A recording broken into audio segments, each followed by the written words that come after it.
Today, we're going to talk about men who are ready to commit seek women who have this. Now, when I talk about men who are ready to commit, let's really sit down with that for a moment, because I would venture to say, particularly in the over 40 category, for those of you who are dating, the vast majority of men are unable to commit, unwilling to commit, don't have a desire to commit, don't have a desire to get remarried. So you are swimming in a very dysfunctional pool of human beings. And let me just say this isn't singular to men. Dysfunctionality is both men and women. But what men seek, those emotionally available men, if you're seeking emotionally available man, he's seeking this type of woman. Now, I just want to share with you, I actually was briefly watching a Matthew Hussey video this morning, and that's where I got the idea for the content. So I want to give him his props and say, he talked about being happy enough, happy enough. Now, when I heard that happy enough, it reminded me of the work I did when I created my book, What the Heck is Self-Love Anyway? A Journey of Personal Development, Self-Help, and Spiritual Work. Because self-love isn't a destination. Being happy isn't a destination. So when he was speaking about happy enough, it got me thinking about self-love, and self-love isn't about a destination. It isn't a place you reach. It's something you aspire to. Particularly, it's something that you work on yourself every day. Now, I want to read something for you all, because as I prepared for this, I wrote a note to myself, but I didn't memorize it. And I said, happiness isn't a destination. It's a state of being, knowing that it fluctuates. Being happy enough means not giving your power away to another for your happiness. Self-love means not giving your power away, meaning making the other person responsible for your feelings. Making the other person responsible for your feelings. And self-love means you can feel love from another human being at the same time you're not dependent on that person loving you for you to feel good about yourself. Self-love means you can speak your truth. Self-love means you can set boundaries. And self-love means you're a giver and you're capable of receiving at the same time. So coming back to the notion that men who are emotionally ready for a relationship seek women who are happy enough, what I'm really talking about is that we seek women who aren't dependent upon us loving them for their happiness. And yet, sadly, here in the United States in particular, we are suckling on the nipple of, I need you to love me so I can feel good about myself. I need you to validate me so I can feel good about myself. I need you to text me in the morning, and I need you to text me in the evening so I can feel good about myself. I need you to have constant contact with me so I know you're not going to disappear and leave me. See, the problem with relationships today is that we are in a dysfunctional dating pool.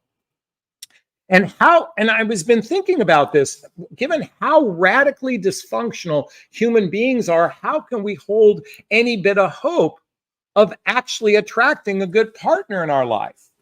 Well, it occurs to me that dysfunctional people attract dysfunctional people. See, there's this delusion most people have that they are not dysfunctional. It's just everybody else. It's everybody else's problem. And the problem with this is that we are being fed a narrative over and over and over again. I want you to think of most of the relationship content out there for those of you seeking advice. Hyper focuses on narcissism. It hyper focuses on avoidance. It hyper focuses on what else did I write down? Hyper focuses on men who are wimps or men who are simps. There's so much content out there that it's feeding you this unhealthy narrative. And what happens is many of you continually make poor choices for yourself. And you think that the men are the problem. And by the way, men are doing the same thing. They're making poor choices and they're blaming women for the problem, because the real issue is most human beings don't do enough inner work to actually be prepared for a healthy, happy relationship. And most human beings have such poor emotional maturity and poor relationship skills that the minute they're in a relationship, it turns into a fiasco. And I think part of the problem resides in a lack of intentionality, Men don't have to be intentional anymore. The fact of the matter is within 3 dates, a man can have sex with a woman. And basically from that point forward, he doesn't have to make any sort of commitment. He might passively agree to monogamy. He might passively agree to exclusivity. But because there's a lack of intentionality, because it is so easy to get the most coveted prize that used to be come with marriage, and that was physical and sexual exclusivity. That was the coveted prize for thousands of years. Now, to some degree, that's not a true representation, because the fact of the matter is wealthy people had mistresses, and wealthy people back in olden times had concubines and that sort of thing. So to some degree, that narrative isn't exactly hold water, except for the fact is back in the olden days, everybody knew the score. And back in the olden days, there was a consequence for having sex with someone you weren't married to. And quite frankly, do you guys ever watch Game of Thrones or any of those shows? They talk about bastard children and such. See, there was a consequence for having, sex out of wedlock. Now there's no consequence for having sex because of birth control, there's no consequence for having sex, but B, there's no covenant of a marriage. There's no covenant of real commitment to one another. And so these days, we see such a plethora of human beings not being intentional in the process. And it's no wonder it's a dysfunctional dating world out there. Now, thankfully, and I'm grateful, I'm in a business where I get to help women fix their biggest problem of all, and that is most of you have a broken picker. You just don't know how to pick well. And most of the time you're picking with your ego and not from a heart-centered place. And you've been fed so much information, so much confusing information that you continually make poor choice after poor choice after poor choice. And it's no wonder you're frustrated. And it's no wonder you've given your power away. I think women, sadly, naturally give their power away because we've been indoctrinated. Think about this for a second. It is the men that do the asking for marriage. Why do women always say, where is this relationship going? It's literally saying, here, mister, you're in charge of my relationship destiny, okay? Because you know where the relationship is going. We literally, ladies, you almost inherently expect men to be the leaders of the relationship. And then you're wondering months, if not years into the relationship, that you have no sense of understanding of where this relationship is going.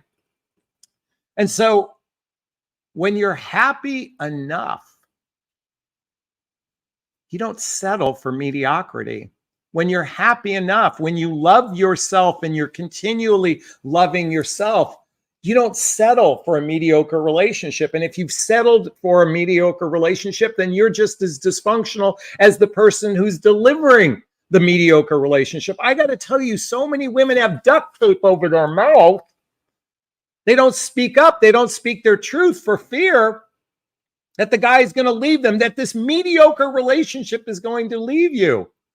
It fascinates me how many women are holding on so tight to a mediocre relationship, to a breadcrumb relationship, to a situationship. They hold on so tight. But Jonathan, I have this amazing chemistry with him. Yeah, you have sex that's probably good. Okay, I get it. And again, he has maybe he has a full head of hair or whatever it is that you think that you won't get with the next generation of guy. Or not generation, but the next person out there.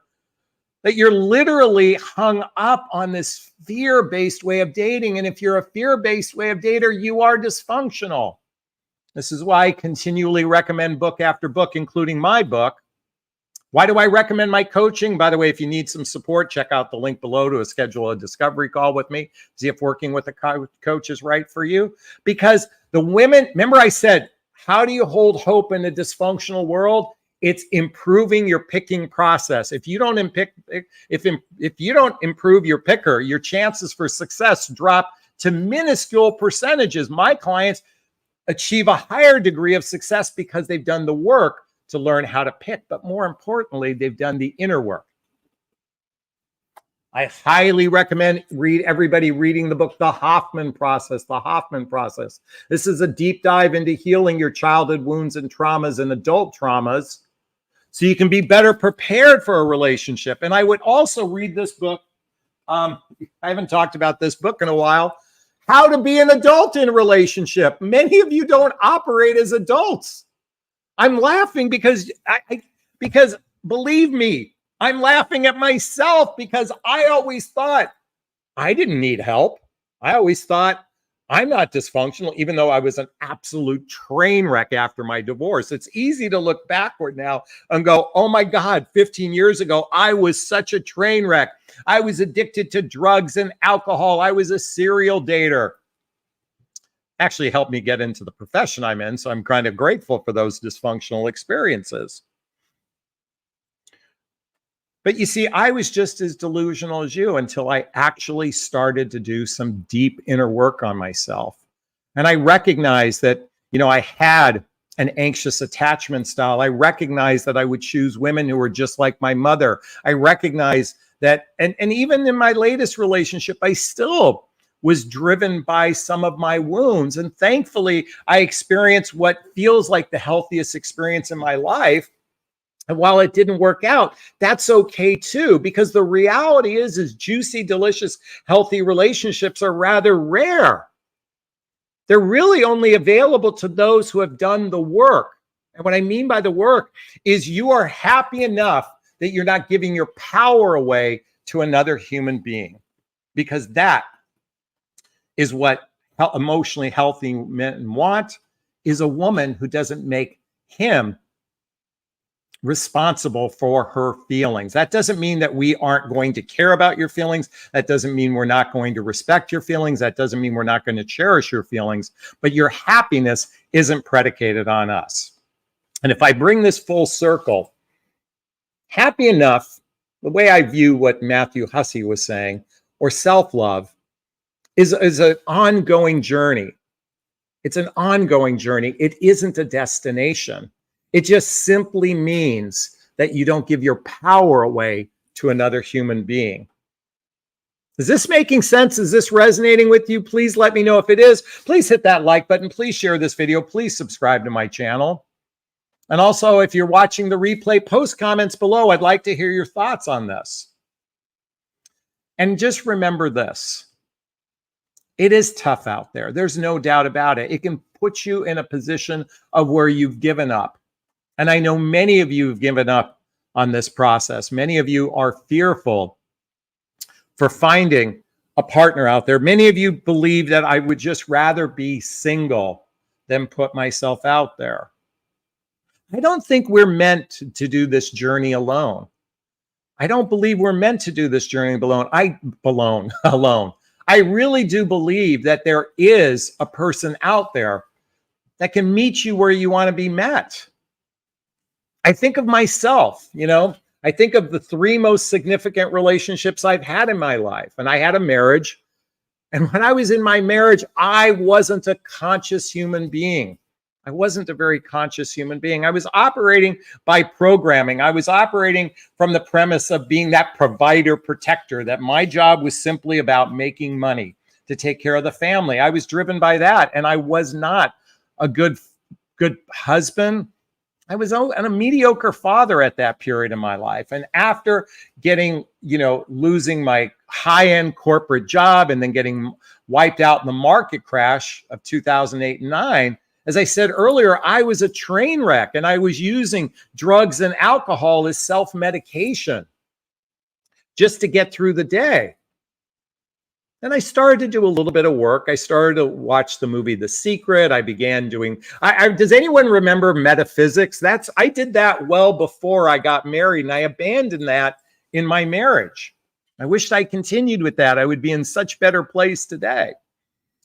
So by the time my second relationship rolled around, my most significant relationship, I was such a mess. And she's a beautiful person. She accepted me in my dysfunctionality.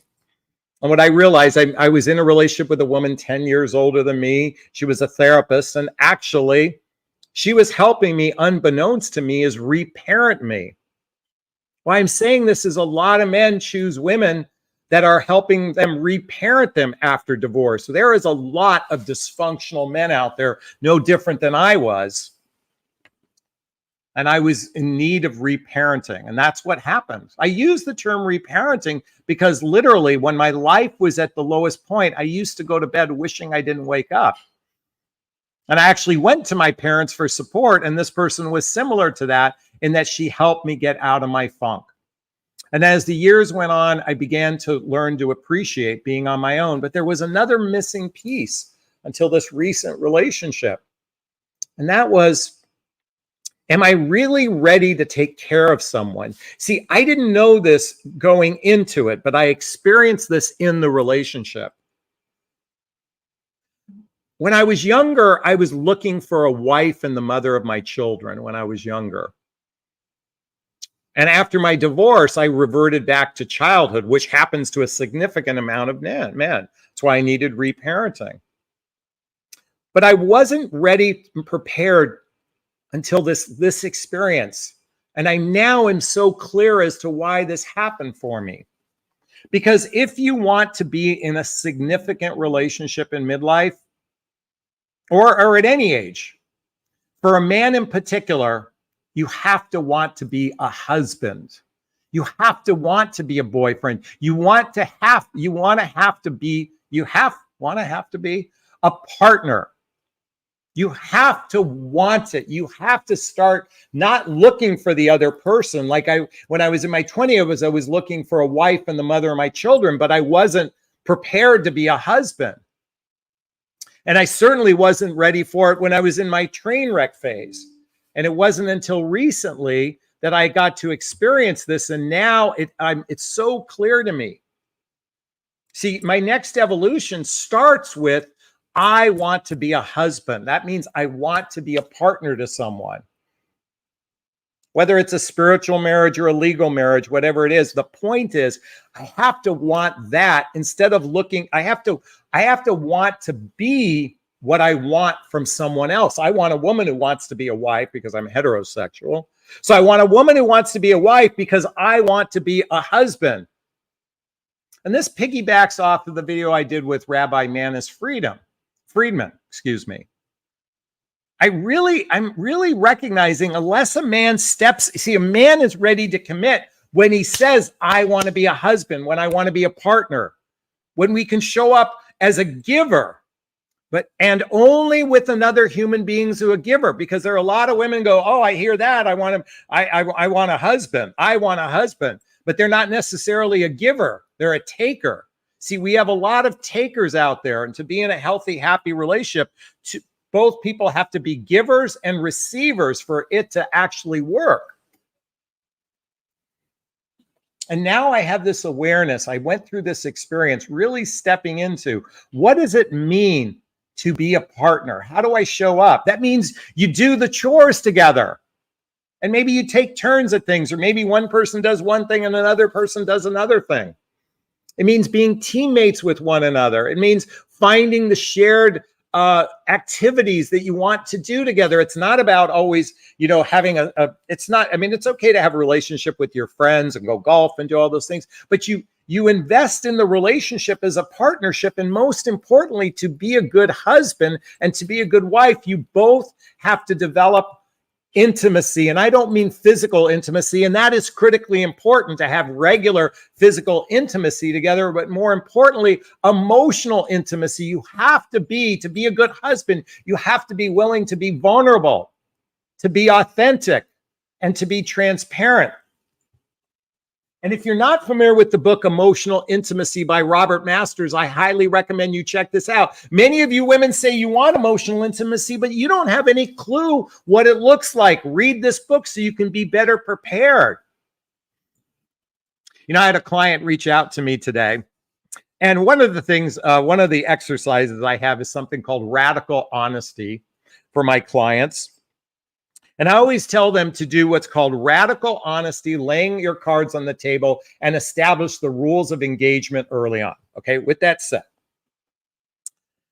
The man she's with is loving it. She's got she literally has pages and pages of questions and things to talk about. And he's like, wow, you just made it easy for us. I didn't have any clue at this.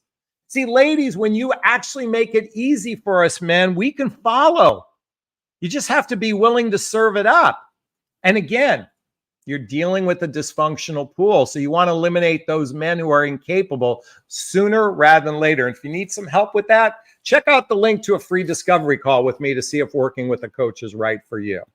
Okay, to bring it back full circle, men ready to commit seek women who have this.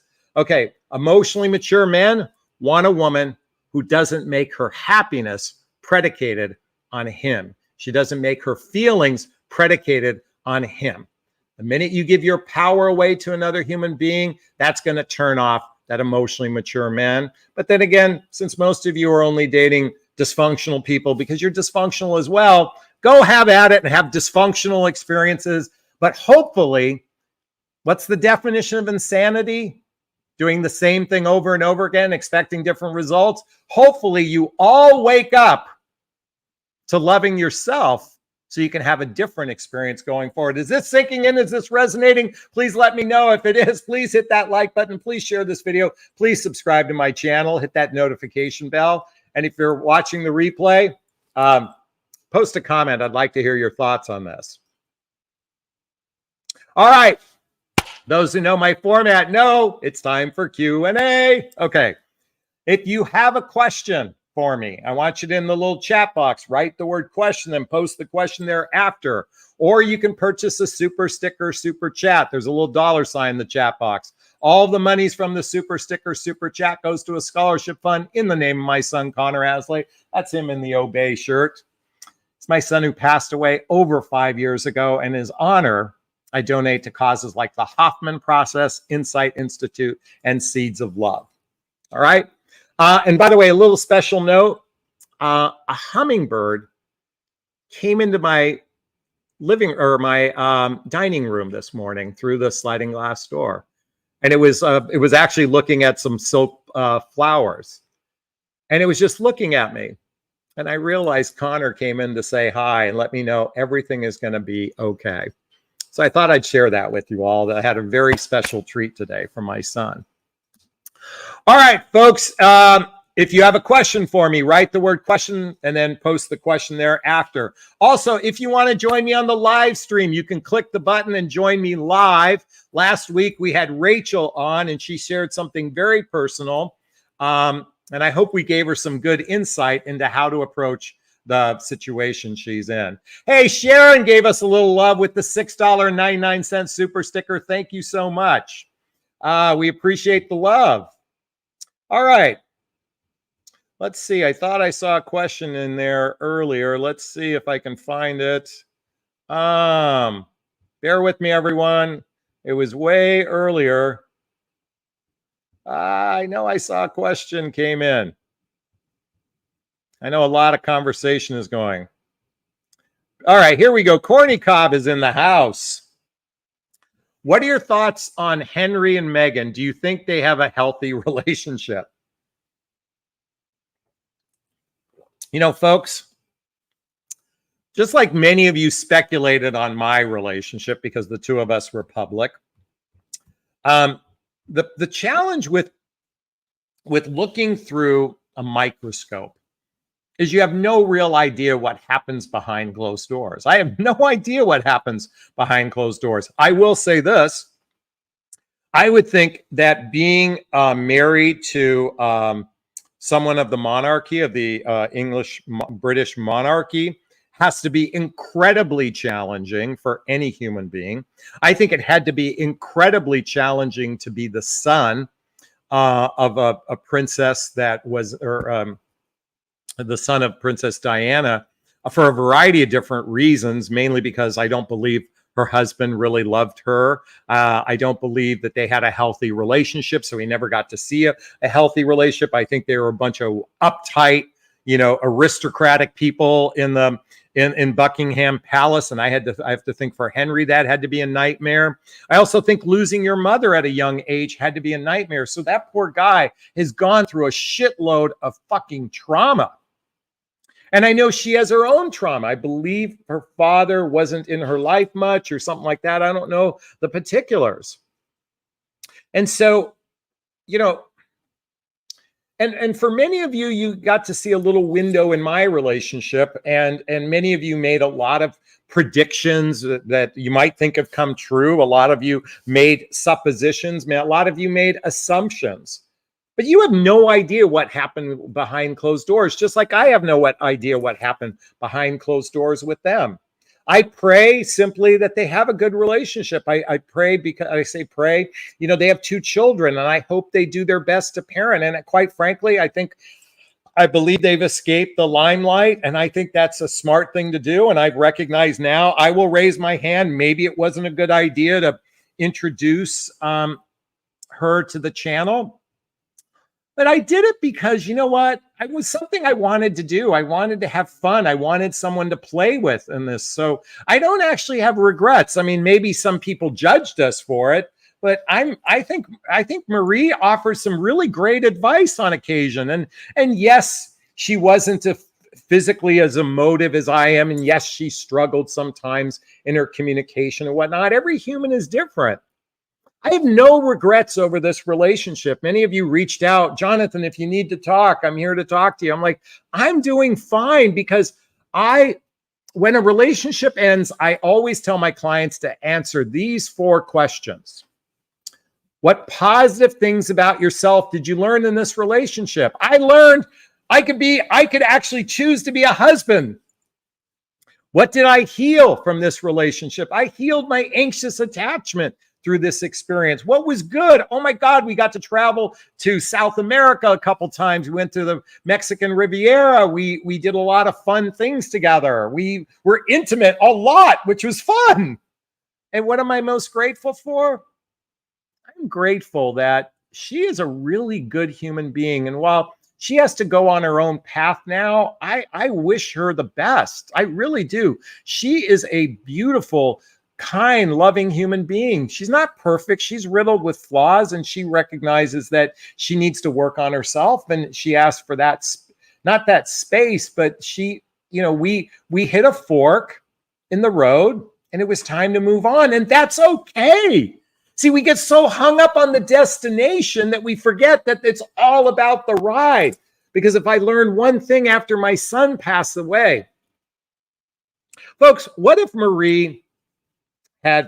I died the day before we decided to split up? I would have thought I lived the best life up until this point. You got to recognize that it's not, you know, you got to live each day to its fullest. Otherwise, because tomorrow is not promised. Anyways, I can go on and on and on. That's my opinion on Harry and Meghan. Okay. Hey, I want to give props to Minnesota girl. And she says, you don't need to apologize. And thanks for all you do. I appreciate that. I'll post that up in a second when I get there. All right. What signs do men give when they want a real loving lady? I think consistency, intentionality and consistency is the main thing. In other words, they're very vocal about wanting a significant relationship. That's the intentional part. And they're consistent along the way. That's what a man does when he feels like, when a man is ready to commit, when a man wants to be a husband, that's how he operates, Jane. I hope that helps you. Margaret is in the house. She goes, love and sex are no longer connected today. What effects does that have on relationships? Was love and sex ever really connected? You know, that's another fantasy, I believe. I think men, listen, I don't think men have changed much in 200,000 years. I mean, you know, if men had their way, by the way, men have their way today because of these devices, because you women will sleep with men so easily. I mean, back when I was in my 20s, I had to beg to get laid. Now it's like, shoot, you go on a dating app and 3 dates later after a couple drinks. I mean, women are pretty easy. You know, so sex is a rather easy thing to get. You don't have to go to prostitutes. You just go on a couple of dating apps, and I mean, if a guy has a little bit of game, it isn't going to be a problem. So you don't have to have love and sex. That's sad. How do we turn this around? That would be a good question. Well, maybe ladies, set a higher standard for yourself and be, as I said in the beginning of this broadcast, happy enough so you're not dependent upon a man for your happiness. That would be a way to turn it around, Margaret. All right. Hope that helps. Joni says, I love that. Well, thank you so much. I appreciate that. All right, let's keep going. Let's see.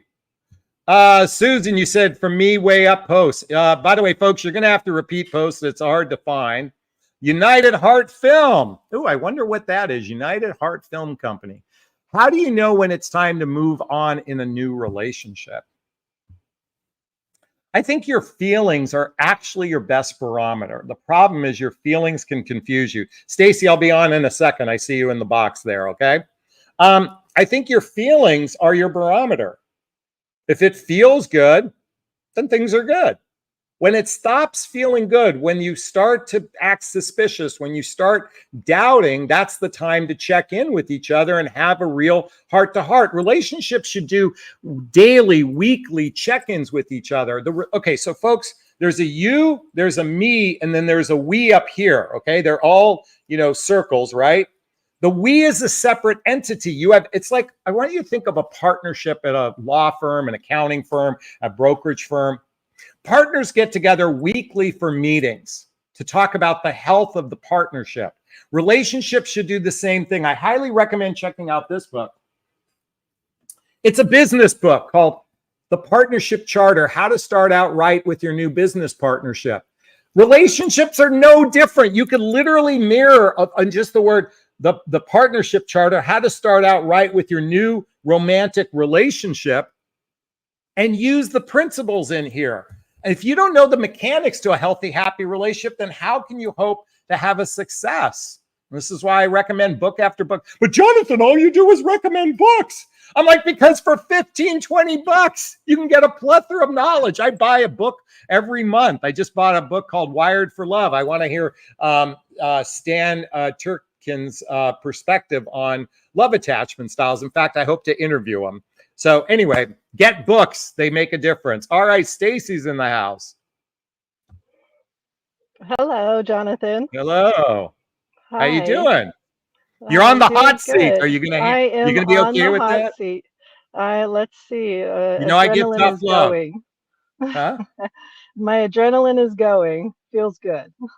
Well, you got a great smile. Oh, thank you. My question is, should someone date if they are homeless? Do you live in your car? Yes, I do. Okay. So, well, first off, can I give you a big, Men gigantic want to hug? date me, and I have not dated men in a long time. And I am recently homeless 3 months now, and I'm turning down men because I am homeless, but I'm missing out on opportunities because I was dating and I want to find the one. So should someone date when they're homeless? So, well, first off, I just want to give you a big, gigantic hug. It's sad whenever I see a homeless person, in particular the ones who are literally living in tents on the street. So, blessed that you have a roof over your head. Okay. Now, there are people. Well, so are you homeless, or are you? I mean, there's a different way of looking at it, because I know people that buy vans and travel around and live in a van and that sort of thing. That's a difference. So I want to understand something. Are you homeless from a place of destitute or as a place of choice? A place out of choice. I have dealing with parental alienation, and I have lost my daughter. And so I feel I don't want to, that was 3 years ago. And I moved out of my home, and I want to find a new home that I love.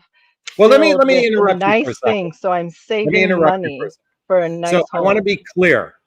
You're living in your car, not out of destitute, out of choice. Is that out of choice for one? For I plan for 1 year, so I can save a lot of money. Okay. So you are making a choice. Now, the question is, I would think the question is, how are men going to react to that? I would venture to say that most men, particularly established men, would probably, I'm just speculating here, possibly have an issue with it. Now, they're not going to have an issue at it initially because you're an attractive woman and they're going to want to have sex. So that may not be initially a problem for them. In fact, some men might say they might even act that they might embrace it. However, I suspect most men today, on at least on an unconscious level, would have a problem with it. Unless you explain the backstory. That's the most important piece. Now, saying you lost your daughter, that would create some red flags within someone. And whether it's parent alienation or not, there's always a story. And sometimes that story is rooted in a truth that may not, the person delivering it may not be aware of. Okay. And I don't want to get into the particulars of what happened for you. Okay. Because that's not what this is about. So the question is, should you be dating? Well, the should, you can take it out of the equation because you can do whatever you would like. Okay. You can date, you can put yourself out there. Just recognize that most men are probably, most men are going to seek someone who can be a partner in a relationship. They can be a contributor in the relationship. So if you're on a mission to save, can you even financially commit into a relationship with anyone? Or are you just seeking to casually date for just the short run, have some short run experiences? Because if you're not in a position to also contribute in a relationship, then I would take a break until you're in that place. That would be my suggestion. Thank you, Jonathan. And one more. Sure. When or how should I tell a man? Right away, instantly? I'll tell you what, if you told me, I'm just going to be blunt. I know my reaction would be I probably wouldn't be interested. I just know that. So when should you tell them? That's a good question. Just right out, blunt, right out front. Yeah, I know, but you're going to get. By the way, you're going to get 100 no's before you get one yes. Just be aware of that. Which I think is okay if he's not okay with it. Yeah, and by the way, there's nothing wrong with someone saying that doesn't work for them either. That's having some level of established roots is an important decision making. By the way, I guess the question is, how would you respond if a man was living out of his car? Exactly. No, how would you respond? How you said most men would respond. Yeah. We can be friends. I don't really want to date you. Hey, I went after my divorce and I got wiped out in the market crash of 2008 and 9. I lost my high-end corporate paying job. I had to move in with my mother and father in my mid 40s, okay? In a retirement community. Do you know how attractive I was to women? Not very attractive. Okay. But one woman did accept me because it wasn't that big of a deal to her. So there's always the exception to the rule. But I will tell you, I had a lot of shame associated with that. I had a lot of embarrassment. So if you're not feeling shame or embarrassment, and this is really a choice and you're doing it to save money, you're compromising a little bit of your luxury for money, that might be something that not every guy would turn their head. I just know if I heard it right off the bat, I would start with telling the backstory before you told the story. And it is, hey, I just want to share something about myself with you. This is how I would frame it. I want to share something about myself with you. I have made a conscious choice for the next year to save money so I can buy a home or do whatever it is. And I'm working diligently towards that. And that includes actually making a conscious choice to live out of my car temporarily while I do this. I sacrifice a little bit of comfort for a gain in the future. That might increase your odds from 1 out of 100 to 10 out of 100 for all I know. So that might be the way I'd frame it. Does that help, Stacey? Yes, you just gave me a confidence boost. Thank you for reassuring me. All right. Well, good luck to you. Can I give you a big, gigantic Jonathan Bear hug? Yeah. Thank you. Okay. You're very welcome. Bye. Well, good luck and keep us posted. Well, thank you.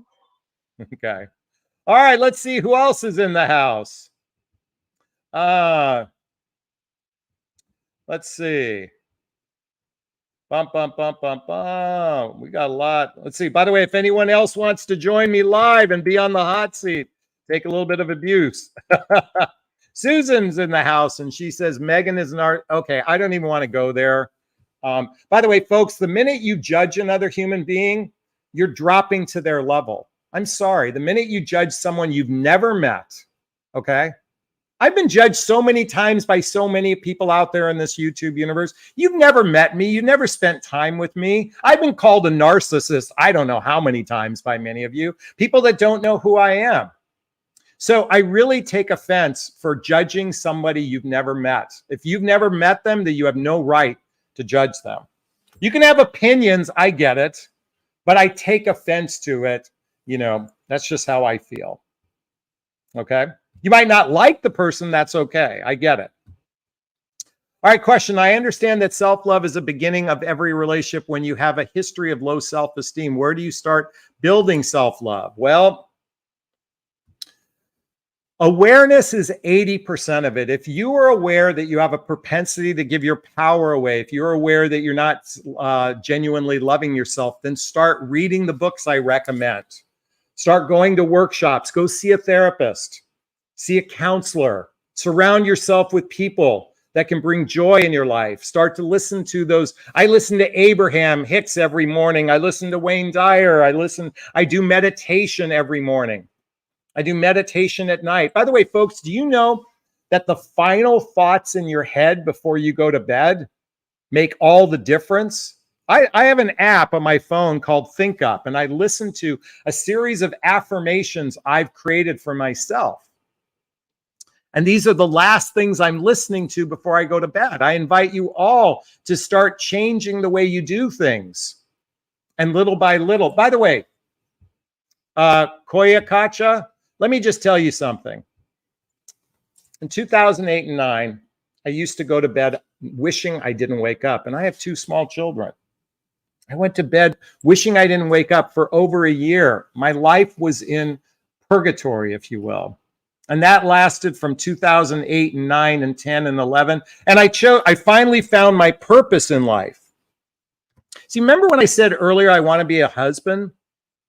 I think the other factor that makes a big difference is a person that genuinely has a purpose. They have their dharma.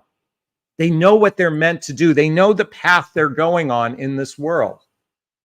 And when a person knows their dharma, when they know their path, when they know their purpose, and it took me 5 years to start digging my way out of the pit of despair. And then it took another 5 years to really let it sink in.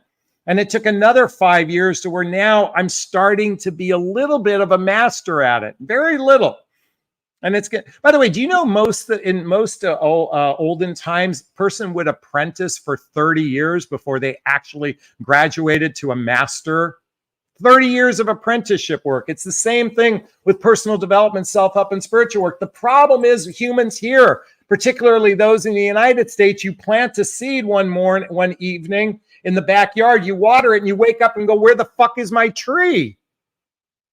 You water it. Sun, water, sun, till the soil, water, sun, till the soil. And little by little it sprouts, and little by little it grows and grows and grows. And bamboo has the capacity to grow at rapid rates when it's fully immersed. But we're so arrogant here in the United States that we plant a seed and we expect a tree the next day. That's my 2 cents on that one. Monica's in the house and she says, waiting around to meet a man that is ready to be in a healthy relationship takes time. Are we women supposed to wait around and not have sex? Women want sex too. Is that giving your power away? No, having sex with a man isn't giving your power away. Getting attached to him, especially if you're never going to see him again, and making your whole livelihood predicated on him, that's giving your power away. You ladies, you can do whatever you want with your bodies. You can have friends with benefits. You can have sex on the first date. Just remember, men rarely value women that have sex on the first date with them. I'm not saying it isn't always. There's always the exception to the rule. You can have casual sex. Monica, you can do whatever you want. I'm just here to say, if you want a significant relationship and you said it takes time, that's a construct. It can take 10 minutes or it can take 10 years. You're right. It can. Doesn't have to always be that way. What's your mindset in all of this? But yeah, a lot of people have friends with benefits relationships as a supplement, you know.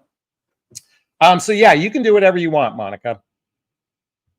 Sherry wants to say that Marie is lovely. I agree. And Zengal says the same thing.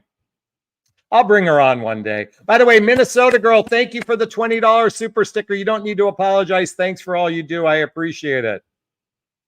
All right, let's keep going. Does anyone want to jump into the hot seat? Click the link here. All right. United Health Heart Film Cal says, how to know when to move on from a friend with benefits situationship? Any signs when it'll end, to end the relationship? You know, friends with benefits are always a tricky one. It's tricky when one person wants more than a benefit. That's the first tricky part of it. Usually when two people are doing friends with benefits, they're actively dating other people because that person, that friend with benefits isn't the one, but it's the one for right now. So usually one person moves on and that's when it ends. That's usually when it ends, when one person has moved on. All right.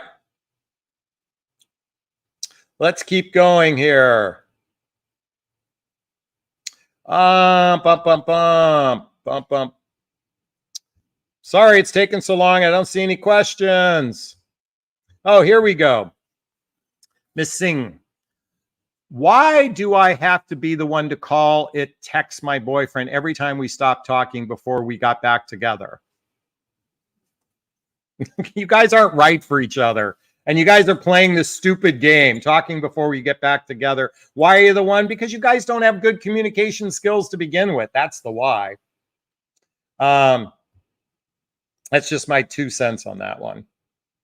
All right, Claire is in the house. Jonathan, we've been together for 1 year and he's excited. We're expecting a baby. When he stays home for 3 days in a row, I can't stand him. At 53, acts like a baby. But when it goes out, let's see if there's a follow-up to this. Let's see. When he goes out with his friends and comes back home, he is spectacular, masculine man. Do I have bias? Should I change me or encourage him to get out of the house? You know, it's interesting. COVID revealed a lot of couples that weren't really good suited for living together. Just because you made a baby together, just because you guys were together. By the way, I've noticed that a lot of couples don't live well together. I was grateful with Marie. We lived very well together, but we know of another couple just up the road here, and they were terrible roommates with each other. And so they've actually changed their relationship, and they were living together, and now they have separate places, and they've gotten back together. Some people aren't very well suited for one another. I'm not so certain that I think it was Tim Burton, married to Helena Bonham Carter. Helena Bonham Carter. They had 2 separate homes. They had homes side by side with each other. They were together for 13 years. They had children together, but they had 2 separate homes. So maybe that's what's going on for you guys. You shouldn't live together. All right, so that's just my 2 cents on that one. All right. Fury says, what is parent alienation? The daughter alienated you. I don't know the particulars about that. I just suspect that's probably, there's some backstory there that would require some deeper understanding, but I don't know the answer to that one. Tasha wants to let Stacy know, state your truth, do it with kindness. You can't say the wrong thing to the right person. That is true. I will just tell you, a lot of guys would probably, I would say a lot of guys would have issues, just like a lot of women would have issues with a guy living in his car. When I say issues, it just wouldn't feel comfortable. It feels like something's off. I get that it's an opinion in the question. I got that. Let's keep going. Zengal wants to say, I love Wayne Dyer. Yes. All right. Here's another one. Miss Hernandez says, I'm dating a man who's 63, just bought hummus. with his just bought hummus with his adult children. I've been dating for 2 years. I've never been in the plans. What do I do? Do I walk away? Wait. I've been dating a man who is 63, just bought hummus. Okay, I don't get that one about hummus. So bump, bump, bump, bump, bump. My trip in love. Ooh, this is an interesting channel. As my partner and I are taking a break, I feel lost. How can I become secure enough in my relationship to give him space and he's unsure when we will reconnect? So when two people take a break, this is the time to really reflect. But most importantly, to learn to get your power back. You know, we are, as I said earlier, suckling on the nipple of I need you to love me so I can feel good about myself. We have attachments to other people that is from an unhealthy place. So coming back to your question, how can I become secure enough to give him space? First off, you guys have already taken him space. You haven't given him space. And he's unsure when he'll reconnect. Well, this is the point where you basically, if you never get back together again, if you're sitting, okay. The problem with a lot of people in breakups, people ask me about this when Marie chose to move on. Are you hoping to get back together? And I'm like, no. If one person wants to take a break or leave, let them go take a break and leave. The minute they do that, the relationship is over in my books, and you focus on your individual self. So this is a time to focus on yourself. And if he wants to come back, you ask the question, what has changed for both of us to reconsider this relationship? And more importantly, what are we going to do to avoid this happening again? What has changed since the split, and what are we going to do to avoid this again? Those are two major questions to be answered before you ever two get back together, and that's my suggestion. All right. Sidoni's in the house. Hi. Hi. Hi, Jonathan. How are you? How you doing, sweetheart? Hi. Well, I finished up my homework assignment you gave me. What was your homework? I forgot. What was your homework? What are the good things, the qualities of the relationship that the guy ended with me? Okay. What were they? I like candlelight dinners. Before I used to love restaurants, and he was always cook me a candlelight dinner. I appreciate that. Okay. I like walk on the beach. I was kind of afraid of water, being too close to it, but now I appreciate that. Okay. And I appreciate back rubs while waiting in line at the supermarket. Okay. Everything was good. I was starting to come to peace with it, and then all of a sudden, Jonathan, Yeah. he calls me last Thursday. Okay. And he said he likes my conversation and he still want to be my friend. yeah. But I don't think that's going to work. Like you said before, the long distance. Yeah. He wants a therapist. Yes, he does. See, let me just say, by the way, Sidonia, I'm going to speak to everyone. Okay. Please. So men appreciate female energy. Okay. Because, and we like talking to women. We like talking to women. We do. We like talking to women who we're not in relationship with, because then we can say whatever we want and it doesn't affect how our partner views us. So a lot of men have used online dating as a supplement to actually going to see a therapist. So his desire to stay friends is that he wants to stay connected and feed off of your female energy. Now, you can do the same thing. You can feed off of his male energy, but you're not going to end up in a relationship with him. So setting a standard for yourself says, you know what? I think you're a great guy. I'm going to let you go out into the ocean and go swim and find whomever you want. Oh my God, my stains are, I'm sweating. It's okay.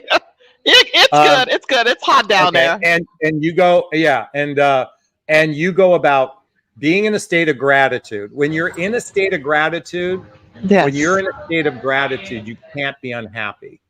Those two Two spaces can't hold the same space when you're in a state of gratitude. So it's Yes, not about yes. being grateful for him. You're grateful for the experience, and hold that energy as long as you Yes. can, and then put yourself out to be attracted to a new guy. Will you do that for me? I will. I will keep you updated too. Thank you, Jonathan. Big Welcome. hugs. I'm going Big to give you a hugs. big, gigantic clap and bear hug. I Thank just you. want to show my foot thing. Thank You're you. the best. Love Thank your you. energy, sweetheart. All right. Susan, if you'd like to be on the hot seat, you can click the link below.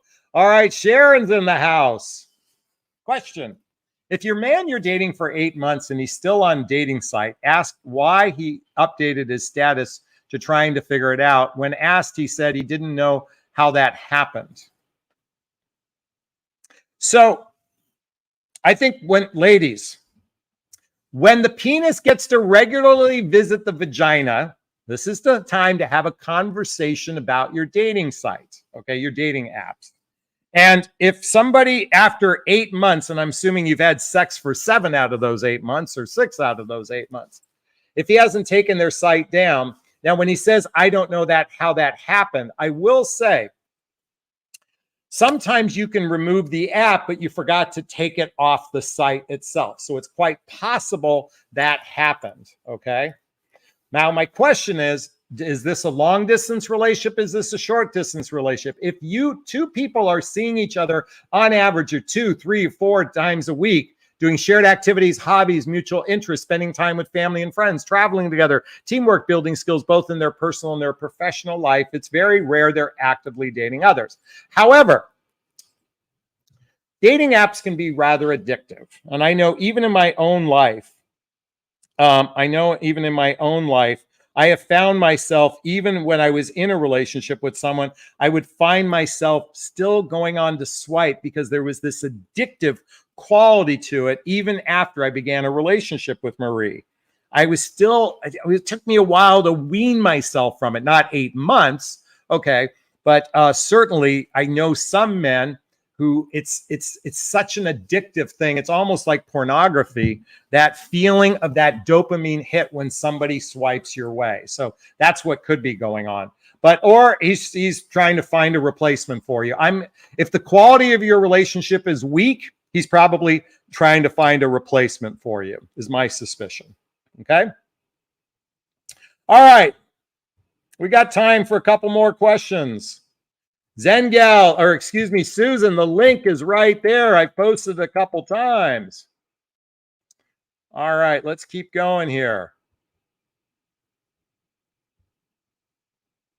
Oh, Gamer wants to let everyone know parental alienation is a strategy whereby one parent intentionally displays to the child unjustified negativity aimed at the other parent. Yes, and that is very frequent. That does happen a lot. So thank you for sharing that. Irina wants to say Sidonie is adorable, the lady in the hot seat. Both of them, Stacy and Sidonie, were quite adorable. Sherry wants to remind everyone, Jonathan is so true about the therapist. Exactly. Jane wants to ask me, would you ever establish a dating site? No, I wouldn't. Because I would probably charge somewhere about $100 a month, and most people wouldn't pay. They'd have to go through rigorous tests to go through my site. And they would have to have professional photographs taken. Quality photographs, I should say. And that would be one of my requirements. They'd have to have a professionally written essay. They'd have to do a psychological test. They'd have to do a love attachment style test. Yeah, I'd make people jump through so many fucking hoops. Nobody would do it because there's just so many free apps out there, and people are lazy. You guys want it free, you want it easy, you want self-serving, you want it disposable. Humans aren't willing to put in the effort, so I wouldn't do it, and that's the why. Everybody thinks they're the exception. Terry wants to remind so true, Jonathan. I had a guy chatting with phone from a meeting online, and he purged himself of all of his exes. And let's just say I haven't talked to him since. Yes, he got the benefit of your female energy. Let's keep going. Jill is in the house, and she wants to remind Sidoni, please stay in the state of gratitude. As you're healing, you're attracting a new amazing man. Exactly. Bum, bum, bum, bum, bum. Honey You says, I updated my dating profile. No one is messaging me now because I put on my profile, I won't be serious unless we meet in person. Most men are there to waste my time. Well, are you reaching out to men? That'd be a question I would ask. Jane is in the house, and she says, after dating a while, could you catfish your new guy to see if he really likes you? No, because I don't like any form of deception. That's just out of integrity. Terry said I wouldn't pay $100. See, that's my point. People wouldn't want to be on my dating site because it requires a lot of effort. One of that is fine. By the way, if I told you today that if you handed me I'm a genie, but you had to hand me $100 and I can guarantee you the man of your dreams, would you pay the $100? I think would you pay $1,000? You know, people pay tens of thousands of dollars to a matchmaker. It's because you don't believe that they can deliver. So the problem is, if you don't believe, then you'll just accept. By the way, when things are free, you don't value it. That's the problem. Humans don't value something that's free. And yet we have the ability for $15 to get a plethora of information, but people won't do it. Less than 20% of the population actually will regularly read books. And yet there's a plethora of knowledge in books. For a library card for $10 a month, or it's probably not even that, $10 a year, you can get a library card, but people don't value it. That's just my perception anyway. Weejan is in the house. One of my clients who got married. I'm curious reasons why we don't offer relationship coaches to teach us dating and thoughts. Because guess what? The best teacher in the world is the school of life. And by the way, children don't listen anyway in school. Very few children listen. I didn't listen in school. Oh, where can we find the books? My trip says. Here, folks, I would recommend right here. Type in JonathanAslay.com/book recommendations. All the books I recommend are right there. But coming back to it, humans are lazy. You guys want it self-served. I've spent over 3,000 hours doing personal development workshops, trainings. I also have over 20,000 hours of coaching. I've done a shitload of work, and I'm still scratching the surface. Most of you want to just go to one workshop, think you're healed, and you figure it's going to be easy after that. No, work means every day being mindful of your thoughts, choosing right thoughts, being in a state of gratitude, meditating, absorbing new information and good information. And a lot of information out there is toxic. I turned off the news 2 years ago, and my life is better for it. I don't have any gray hair because I turned off the news. Just kidding. It has nothing to do with the news. I just got blessed by my mommy and daddy. Anyway, those are just some of my arrogant thoughts in that realm. All right. Jill wants to say, I don't do free dating sites. Exactly. Pay for what you want to get. Let's see. Jane says, give an example how to flirt with a man in face-to-face setting. Okay. I'm going to end on this note. I want you to use my NICE acronym. NICE, N-I-C-E. First, use his name in a sentence. The I is be inquisitive, ask a question.